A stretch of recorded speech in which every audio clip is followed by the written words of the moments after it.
Hey guys, this is Kayla with Kay Let Me Talk. Today I have Paul Nydegger. Thank you for coming on. I appreciate it. Thank you for asking me. Yeah, so really I just want to know your story. What was your upbringing like, your childhood? Well, I was the youngest male. There were 7 kids in my family. I was the youngest male. Um, my parents got divorced when I was very young, and we were latchkey kids. Our mom worked in Boise. We lived in Meridian, and we just had free reign to be terrors among the town. So very unsupervised, very unstructured, very unsupporting. Was your father not in the picture or My father lived in Boise. Some like once in a while on holidays, not very often. how were your school years like? Um, I did exceptionally well at the start, and then I found drugs and alcohol, and that became my school. How old were you? I was 12 when I started seriously doing drugs and alcohol and marijuana. So you mentioned that you seven kids. Yes. You were the youngest Male. male. 5 males, 2 females. Oh wow. And my 4 older brothers, I didn't know it until after I think I was 20 years old when I found out they were my half brothers. My whole life I never knew they were my half brothers. I found out in a bar one time.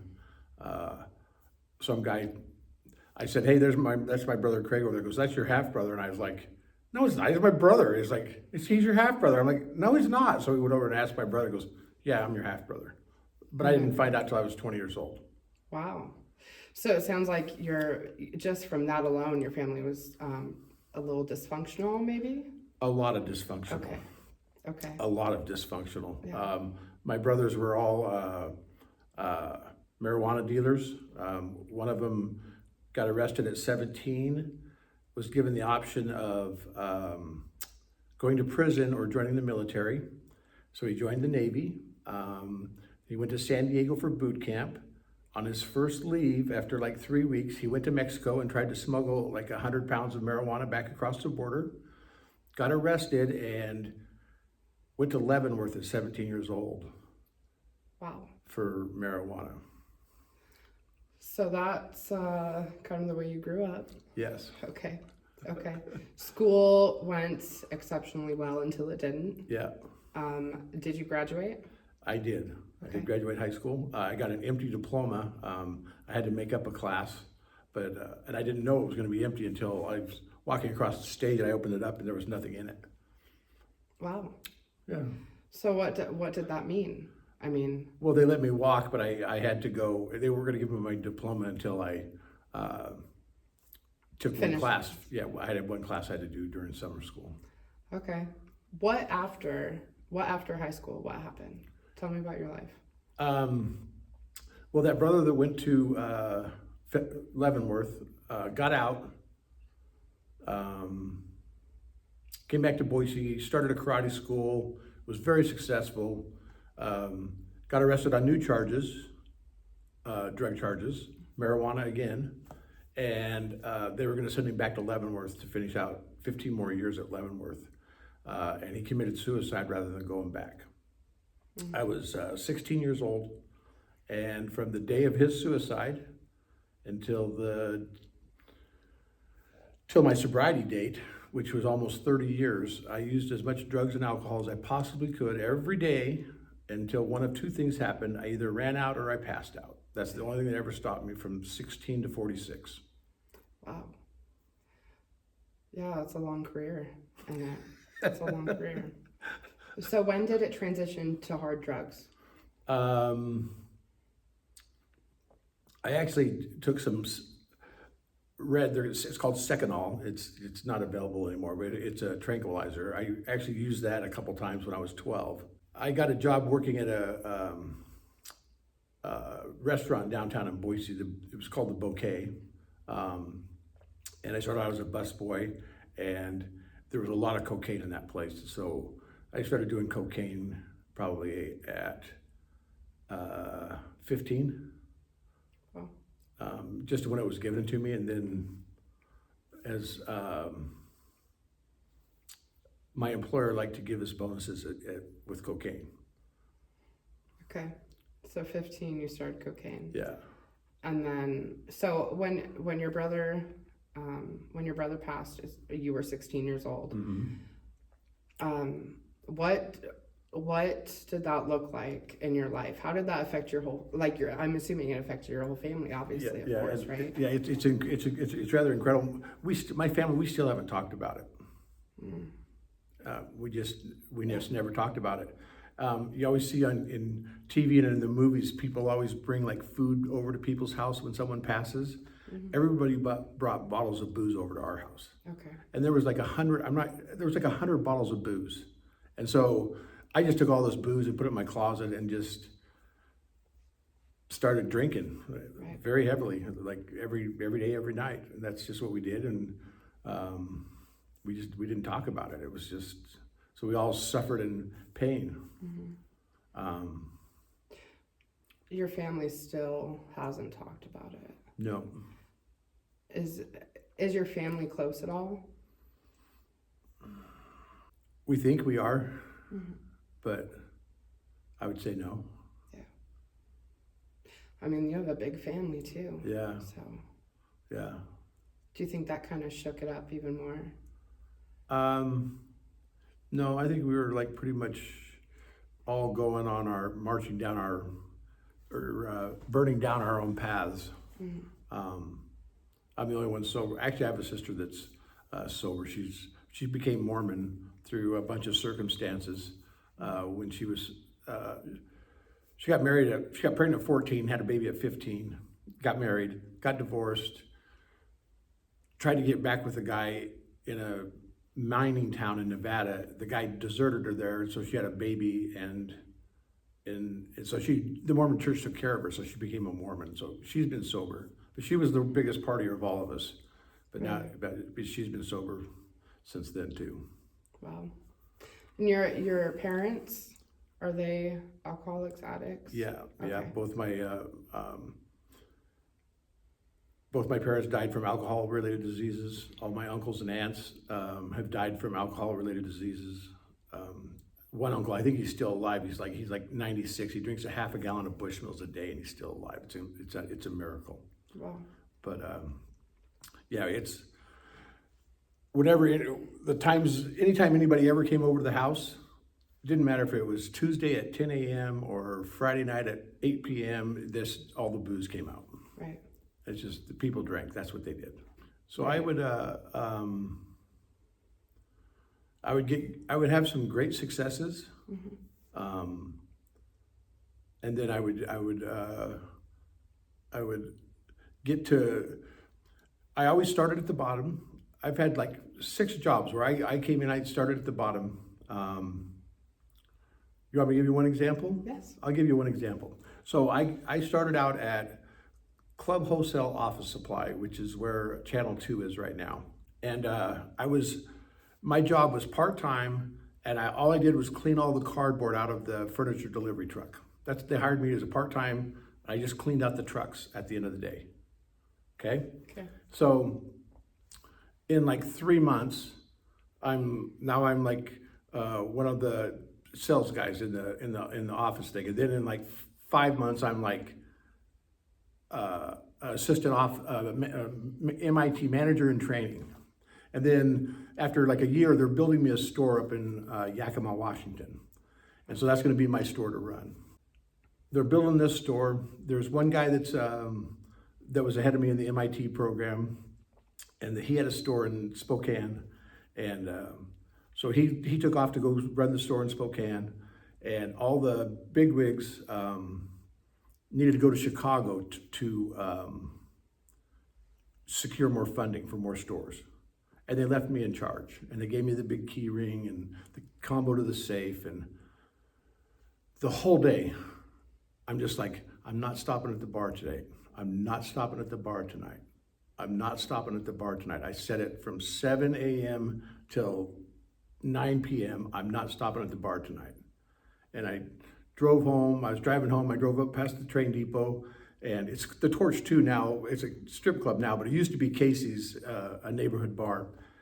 And that was my bar, and I just was gonna stop in for one. And so I stopped in there. The next thing I remember, I'm laying on my couch, and and the sun's coming in. I'm like, man, it's awfully bright for 5:30 in the morning. And it was 12:30 in the afternoon.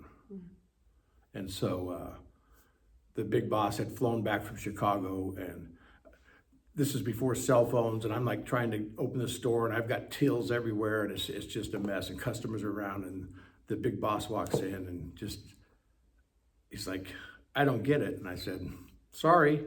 And he handed me my last check, and I was fired, and I drove from there, and I drove back to Casey's, top of the hill, cashed that check, and I was broke. By the end of the day, I was unemployed and broke.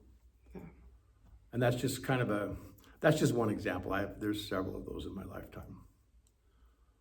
A real alcoholic, I'd say. Yeah. Yeah. So had you been drinking the duration of that, yes. right? Uh-huh. But and doing you other were substances. manageable, right? You were a what you thought of as A functioning alcoholic. a functioning alcoholic, yeah. I really did think I was, yes. Yeah. Was there any periods of sobriety in that time? No. None by choice. Yeah. Not a day by choice. Like in hindsight, I looking back, I spent Thanksgiving 2005, 75 yards east of the Veterans Park Bridge underneath a blue tarp with 2 dogs in a freezing rain. And it was, as I say that, I can feel the coldness in my bones. It's the coldest I've ever been in my entire life, and the loneliest I've ever been in my entire life. So looking back, but even like when I got arrested, and I got literally forced into Ada County Drug Court, and even then that wasn't, I still used as soon as they let me out of jail on my own recognizance, and I got into a car and I was smoking meth in the parking lot of the police station as I left. When was that? What year was that? February of 2006. So you got arrested shortly after that Thanksgiving that Yes. you're talking about? Yes. Okay. How long did you spend in jail? Not long? No, I think a week. Well, one day when I got arrested, they let me out the next morning. Right. And then I thought it was suggested that I stay sober. I thought it was a suggestion. I didn't realize that they were pretty serious about it. Right. And then I thought classes were optional, and I thought being on time was optional, and I found out none of those things were true. Nothing was optional. I would like to know what led to that arrest. Was that your first time being arrested? On a felony. On a felony. You'd had misdemeanors prior? I had 5 misdemeanor DUIs spread out over those 30 years. I had 13 FTAs on my last DUI. I had 13 FTAs. The arrest. So there were several rules I lived by, and I had to break 13 of my rules on the day I got arrested on a felony drug charge. Number 1 was you never sit in a bar parking lot in a car waiting to score dope. It's like you don't do it. I sat in a parking lot, in a car in a bar parking lot for hours. Number 2, you never give my sister your money up front. You wait till she brings you, handed you the dope. You don't give my sister the money up front. And number 3 was, let's see. So I got pissed off. I took off, and I went to the smoke shop on Overland. I was at the Overland bar, and I went to the smoke shop, and I went inside, and this person was new, and they were taking forever. And I was, I just became irate and started screaming at people. And I went over and I started banging the glass door and tried to bust their glass out of the door. Oh, wow. Because I couldn't get, anyway, so I left without any cigarettes. And then you never drive down Cherry Lane. I drove down Cherry Lane. It's like, and I passed a police car, and I saw the police car on Virginia, and I was like, I was driving a car that I don't know who it belonged to. The tags were 3 years expired. I had no driver's license, no registration, no insurance. So I just pulled over really quick, and then acted like I was getting in a bag, and the police car went by me, and I went, phew, and then he flipped back around. Yeah. Then he arrested me and put me in the back seat because I had warrants, and he's literally pulling away from the car, and the lady in the house comes running out and waving her arms, excuse me, how long is that car gonna be here? And the policeman's like, I don't know, ma'am. He goes, I'll move it. So he backs back up and parks, and he goes into my car, and he asked me where the keys are, and I said, well, there are no keys. You have to reach up underneath the steering thing. Yeah. And I had a baggie, my bag there, and because I was acting like I was looking at something, I had zipped it open, and there was like 50 empty baggies. Oh, shoot. And so I got arrested with empty baggies. Mm-hmm. And then he's taking me to jail, and he's like, but it looks like you're a dealer, Paul. You have that many baggies. And I'm like, no, I just private use. Yeah. And so I got booked on suspicion of possession of a controlled substance. And that got you into the Ada County Drug Court. Yeah. Okay. Program. So how was that road for you? How was that journey? You said you struggled quite a bit? I did. Back then it was a 1-year program. Oh, that's it? Yeah, and I was in phase 1 for 9 months, and I did phases 2, 3, and 4 combined in 8 months. Again, I thought being on time was optional. Yeah. That was kind of my shtick, was like I was always late for everything. I actually got fired from a job one time. I'd sit outside until like 8:05, and I'd come in because every job performance they sat there and downgraded me for doing that, for being late. Mm-hmm. So then I just did it to piss them off, and they actually eventually fired me. Wow.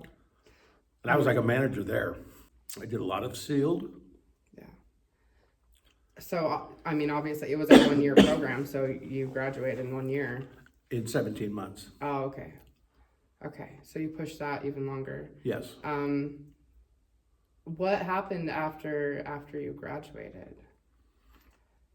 So I got challenged by my bunkmate I lived at the Mission for quite a while. Mm-hmm. And he challenged me. He said, you might just try following all the rules for a while and just see how it goes. All you do is complain and bitch and moan about drug court this and drug court that. He goes, why don't you just try following the rules for a while? And so I did, and then I got out of the Mission and like phased up, and life started getting really good for me. Drug court was the first place that I ever felt safe. Yeah. I'd never felt safe when I was going back to I never felt safe in my entire life. Drug court was the first place I felt safe. Yeah. So I was in phase 3 and taking a class called MRT, and in one of the steps you do in that book is you set a goal, and I was like, what do I want to do with my life? And I took it really seriously. Like I had always talked about all these big dreams and everything, but this is like I was putting it on paper, and I was going to accomplish everything I put down there. And I don't know, it just popped in my head. I want to be an Ada County Drug Court counselor. So I wrote that down, and then in another step, you write action plans for your goals. And then I did all the research. It took me quite a while. I did all the research and figured out how I could become an Ada County Drug Court counselor in 5 years. In 10 steps, 5 years, I'd be a counselor. And then I just executed the game plan.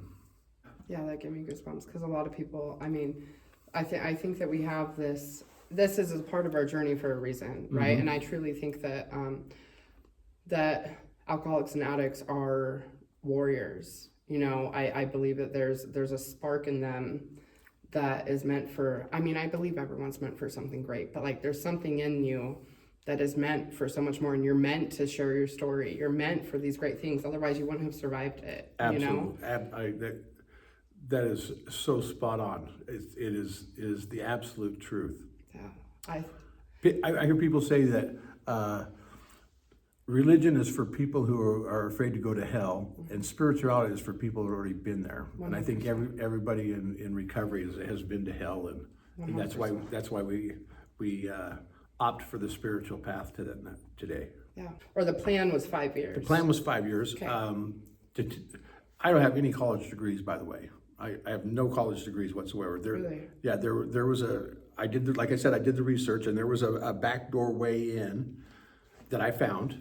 And so did everything I needed to do to be qualified to take the test, to become a CADC, a Certified Alcohol and Drug Counselor, which is enough qualifications to work here at the time. But you can only take the test twice a year. And so the test was either tested on December 10th or June 10th. Didn't matter what day of the week it was, but June 10th or December 10th. I was scheduled to take the test on December 10th, and like 3 weeks before the test, I got diagnosed with cancer and I had to have surgery. I had to opt out of that, but I did test in the following June. I was able to test. I passed the test. I went to work for a private agency in Caldwell.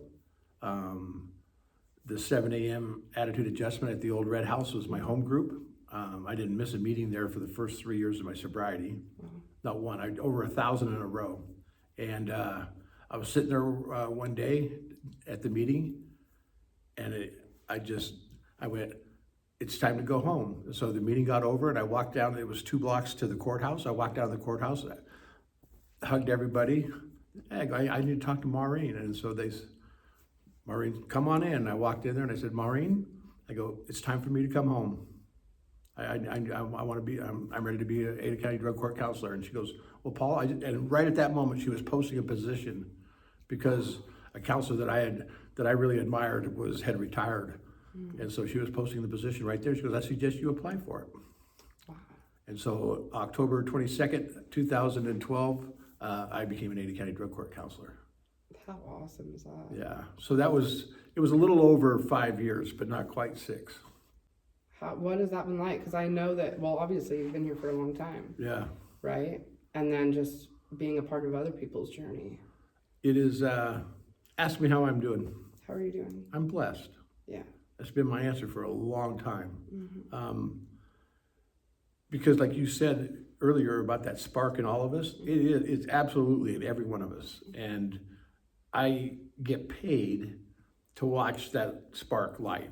I want to watch the spark ignite, and it's such a blessing. Like it is such a blessing. You had mentioned cancer, right? So you beat cancer. Yeah. Best thing that ever happened to me, by the way, having cancer. Really? The absolute best thing that ever happened to me. Explain that. So I was been cramming for the big exam that I was going to take, and then I'd been having some issues for a long time, and then I finally went to a doctor. It's like, okay, if you're going to be a counselor, you need to kind of be responsible for your health. And so I went to a doctor, and they found it. And so they sent me to the surgeon, and the surgeon said, there's 10 possible outcomes. I'm like, 10? 1, you're going to die on the table. Something's going to happen. We're going to nick something we don't know. You're going to die on the table. Number 2, I'm going to gut you like a pig.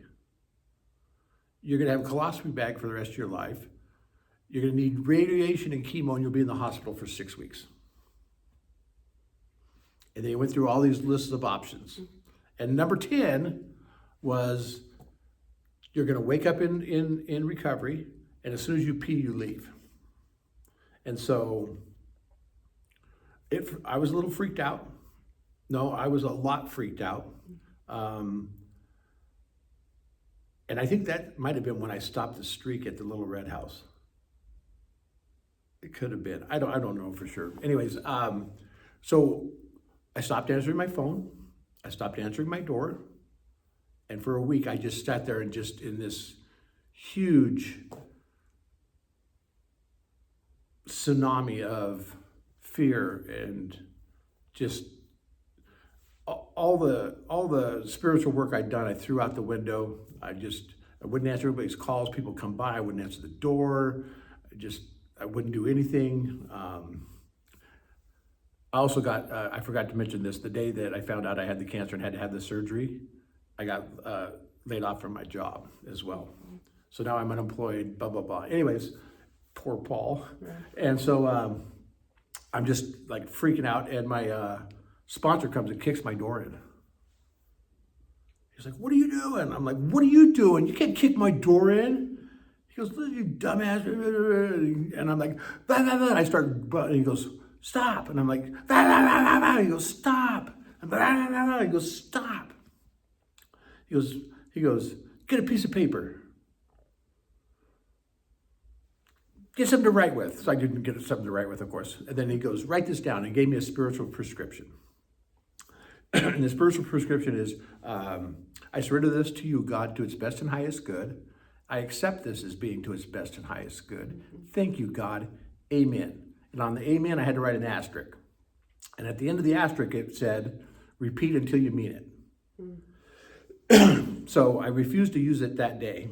But every time I thought about cancer, surgery, colostomy bag, chemo, radiation, whatever, I was supposed to say that. I refused to do it that day because some bitch kicked my door in, right? But I started doing it the next day, and I said it, I don't know, 200 times. Then the next time was 175. The next day it was like 75. The next day it was like 50 times. The next day it was like 25. And after like the 5th day, I was like, okay. And I went back to the little red house. I walked in the door, and this guy gives me a bear hug and like, "Hey, Paul, just want you to know, I'm praying for you about your cancer." And I'm like, "Cancer? Oh yeah, hey, thank you. Hey, I really appreciate, thank you so much. I'm good." I took like 2 steps. This little old lady comes up, "Paul, I want you to know I'm praying for you for your surgery. I got a whole prayer group at my church going." I'm like, "Surgery? Oh yeah. Hey, thank you so much. I really appreciate it. But I'm good." And I was. It didn't matter what the outcome was going to be. It didn't matter. I was completely at peace. And that's why it's the best thing that ever happened to me. If I can surrender that and be okay with death, what else is there coming down the pike that I'm going to have to deal with? It's going to be worse than death, Right. you know? How awesome. And then I went through drug court with a guy. They called us the drug court apostles. His name was James and Paul and James, the drug court apostles. He was 6'7", dreads down dead middle of his back. Played basketball and football at BSU, but we for some reason we just like magnets, and like we go to meet. We went to like meetings, like 10 meetings a week, every week together. We worked at 2 places while we were in drug court together. We worked at a adolescent inpatient treatment facility to get our hours to become counselors together, and then we both became counselors here at drug court. Anyway, so we pull up for the day of my surgery, and he goes, "Oh, I'm gonna get you a wheelchair." I'm like, "I don't need a wheelchair." He's no. So he goes and gets a wheelchair, and he puts me. I get in the wheelchair, and he's popping wheelies, and we go up, and the people are like, "Oh yeah, pre-op's down there," and we go down there, and he's like telling the nurse, like, "Hey, you got to give him a kiss, man. He might not. This might be his last chance to get a kiss." So this nurse gave me a kiss on the cheek, and the next thing I know is I hear his voice. "Get your lily white ass off that bed and pee so we can get the hell out of here." And That's I what peed. you woke up to. Yeah, that's what I woke up to. And I peed and we left. How cool. Yeah. That's so awesome. What happened to him? Where is he? So he got early onset Alzheimer's disease. He'd been a counselor here for several years, a decade. Wow. And at 58, he got early onset Alzheimer's. He had to retire, and he just passed away this past July. Oh, wow. Yeah, and so, but again, it was an incredible blessing. I got to walk him through all of that.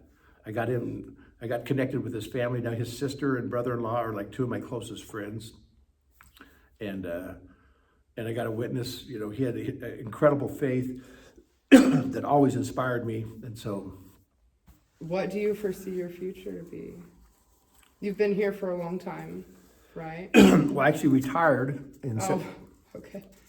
Yeah, so I always told everyone that once I got my student loans forgiven, they had this deal: if you work at a government agency for 10 years and you made your payments on time, they forgive your student loans. And I owed, even though I have no college degrees, I owed like $45,000 in student loans.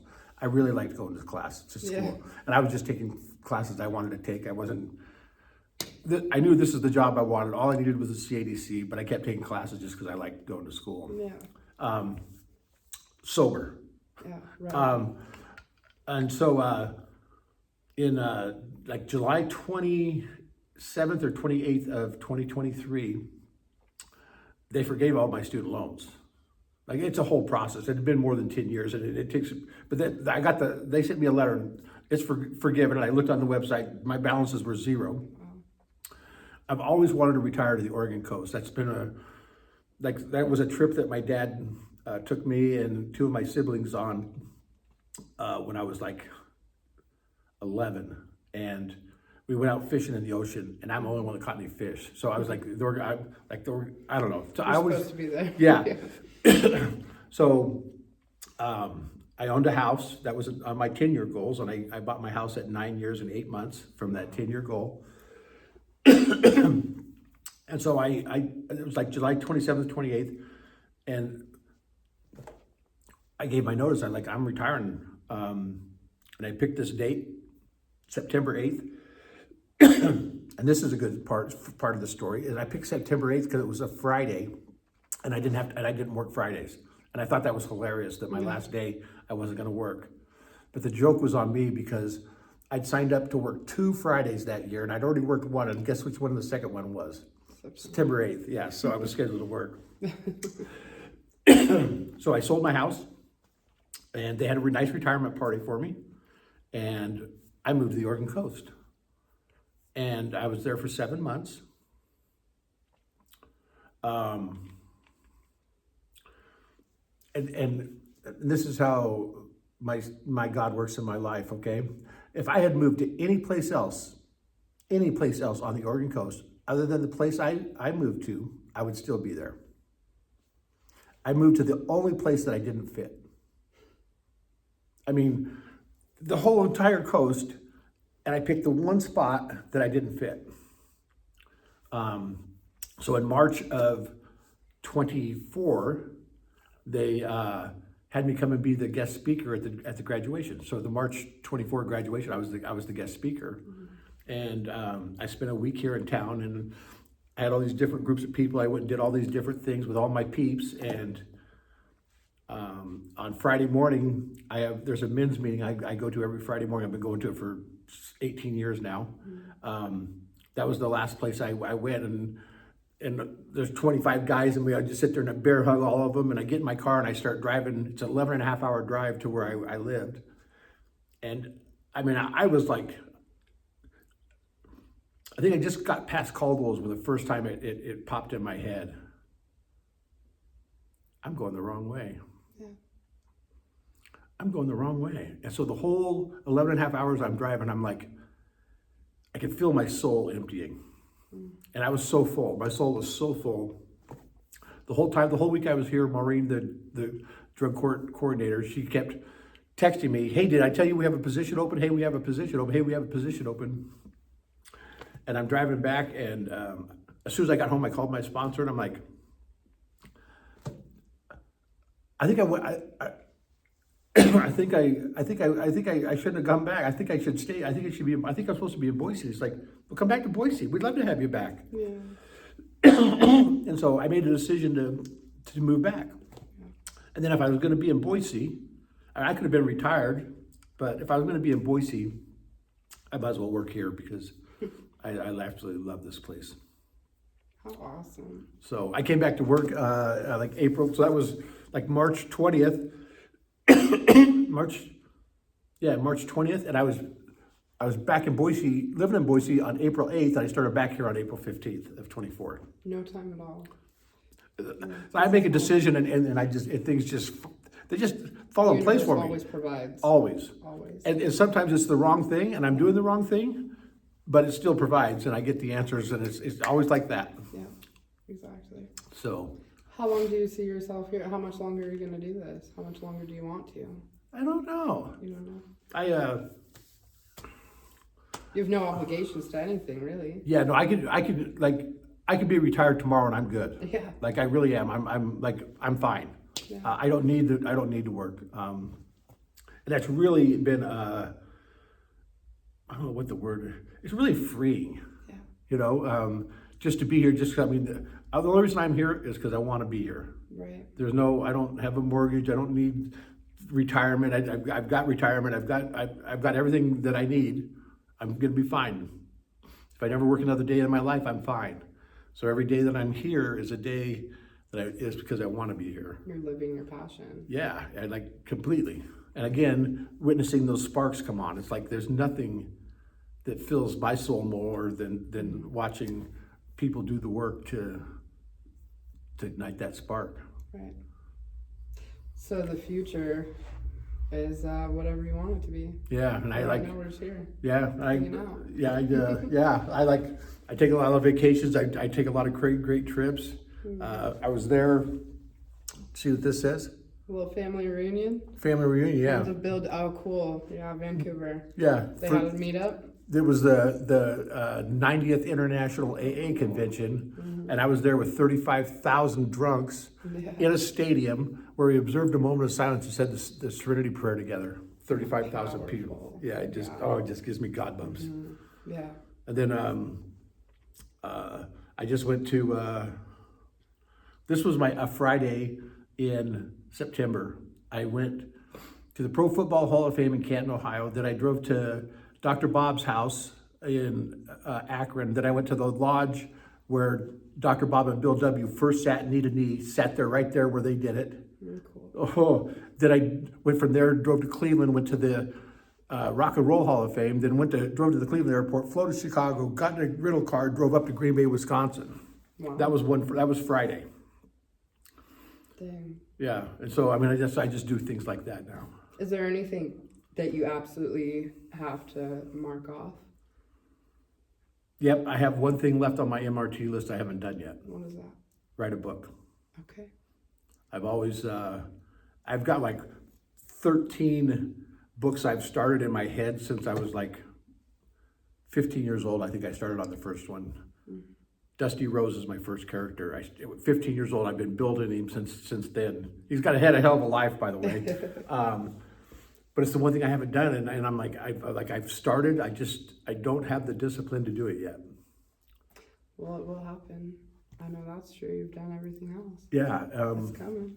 Yeah, and I hit all those goals, the 1, 5, and 10 years. I hit them all on their mile things. I was a little bit late on the drug court counselor one, but yeah, and actually got something in the works with another friend that we're gonna like co-author something like a recovery daily reading book thing. Oh, awesome. So I want to end on this. If there's one thing, if you were to summarize everything, your whole life, all of your experiences, what would you want to be remembered by?